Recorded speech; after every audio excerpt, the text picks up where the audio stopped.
Today we journey into a world where buildings breathe and dissolve into nature. We're exploring the work of Kengo Kuma, an architect who believes in erasing architecture, replacing heavy concrete with wood, bamboo, paper, and filtered light. His creations don't dominate the landscape, they become part of it.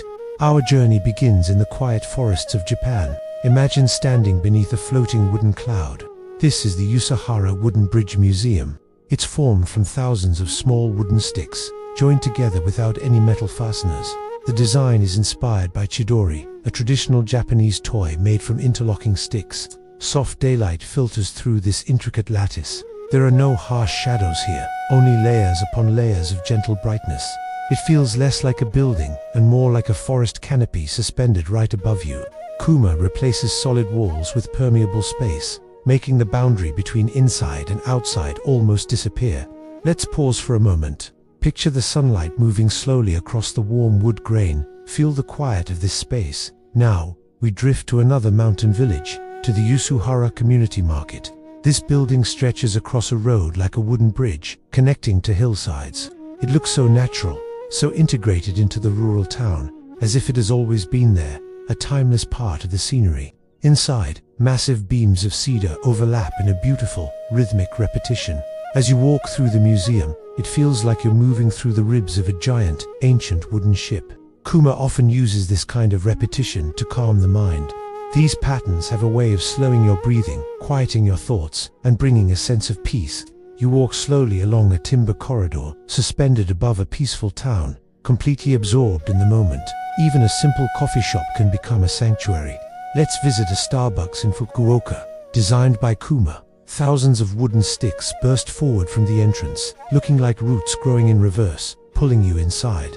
Once you're in, the lattice continues, stretching overhead like a protective canopy of tree branches. The atmosphere is incredibly warm and intimate, almost sacred. The noise of the outside world softens into a gentle, background murmur. The light filters through the wood, casting a warm amber glow on everything. In here, time seems to slow down. This is the essence of Kuma's philosophy.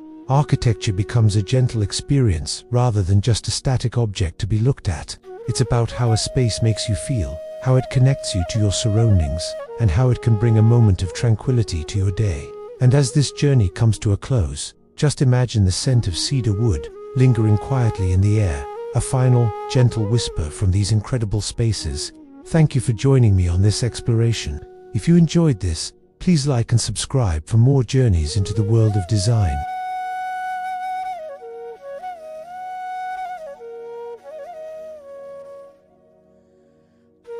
Welcome back to our series. Tonight, we're exploring buildings that don't shout for attention. Instead, they disappear into the landscape, becoming one with stone, water, and light. This is the world of invisible architecture. The renowned architect Kengo Kuma believes that buildings shouldn't stand above nature, but bow to it. His philosophy transforms how we experience space. Imagine walking into a museum that feels less like it was built and more like it was carved directly from the earth. Long corridors of stacked stone create cool, narrow passages. Light doesn't flood in. It slips through thin openings high above, painting stripes on the walls, just like sunlight filtering into the bottom of a deep canyon. As you walk deeper inside, the world outside fades away. The stone walls absorb sound, and a profound silence settles around you. It's a physical presence, something you can almost feel on your skin. Your footsteps naturally slow down. Your breathing becomes softer, more deliberate.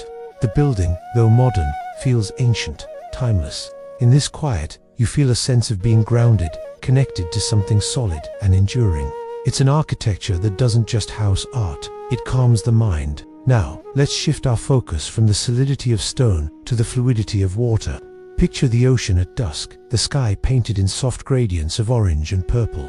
A thin glass pavilion seems to float beside an infinity pool, its edge merging seamlessly with the sea. The water perfectly reflects the sky, and for a moment, the horizon line completely vanishes. You can't tell where the building ends and the ocean begins. The glass walls dissolve, becoming transparent frames for the sky and the water. The structure isn't an object to be looked at. It's a quiet observer of the horizon, a place designed for stillness.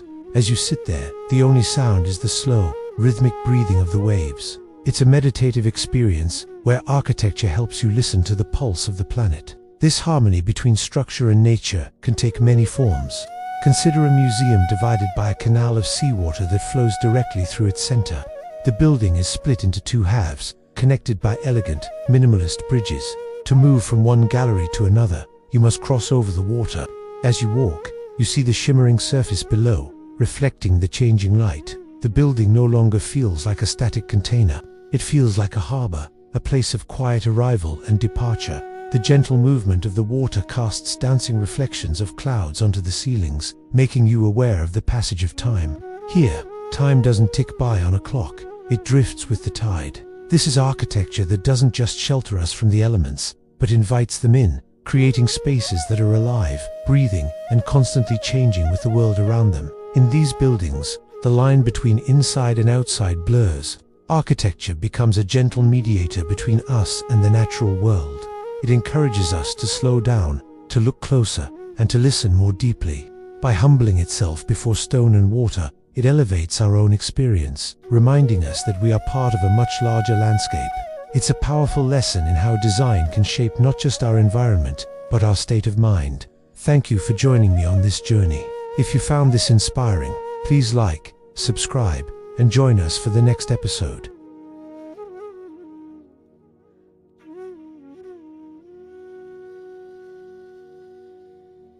Welcome back to our series on the architecture of Kengo Kuma.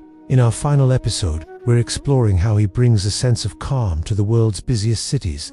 This is Cities Made Soft. Our first stop is the Asakusa Culture Tourist Information Center in Tokyo. In the heart of one of the world's most bustling metropolises, a unique tower rises toward the sky. It doesn't look like a typical skyscraper. Instead, it seems like a collection of traditional Japanese houses, stacked one on top of the other. Kuma calls this a vertical village. Each floor has its own distinct, sloping roof, a nod to the classic homes that once defined the city's skyline. The exterior is clad in vertical wooden louvers, which filter the harsh sunlight and soften the city's constant noise. It's a building that breathes. From the observation deck on the top floor, you can look out over the city. The usual urban chaos is transformed. The city lights glow softly, like distant stars in a quiet night sky.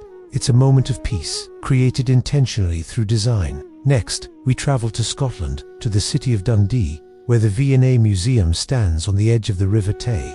This building doesn't feel man-made at all. It rises from the waterfront like a dramatic sea cliff, sculpted over centuries by wind and water. Kuma was inspired by the rugged cliffs of the Scottish coastline. The museum is formed by huge, horizontal layers of precast concrete that twist and turn, extending outward over the river.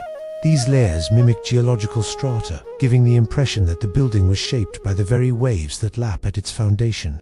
When you stand beneath the main archway, which cantilevers out over the water, it feels like you're inside a vast sea cave.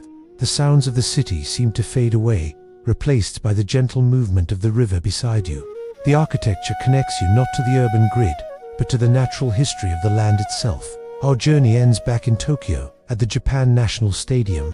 How do you build a home for tens of thousands of cheering fans without creating a cold, concrete machine? For Kuma, the answer was to build a forest. This isn't just a stadium, it's a living, breathing structure. The facade is wrapped in a series of layered eaves made from cedar wood, sourced from all 47 prefectures of Japan. This not only unites the country symbolically, but also creates a connection to nature. These eaves are filled with over 47,000 plants and trees, turning the entire building into a vertical garden that changes with the seasons. As you walk around the perimeter, you feel a gentle breeze moving through the leaves. Sunlight filters through the branches, creating shifting patterns of light and shadow on the walkways.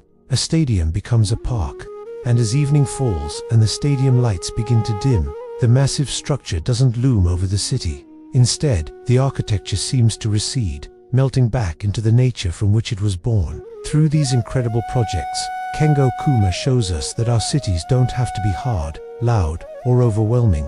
By using natural materials, thoughtful design, and a deep respect for the environment, he creates spaces that feel softer, calmer, and more human. He reminds us that even in the most modern of landscapes, we can still find a connection to the quiet power of nature. Thank you so much for joining us on this architectural journey. If you enjoyed exploring Kuma's work with us, please like, subscribe, and share your thoughts in the comments below. We'll see you next time.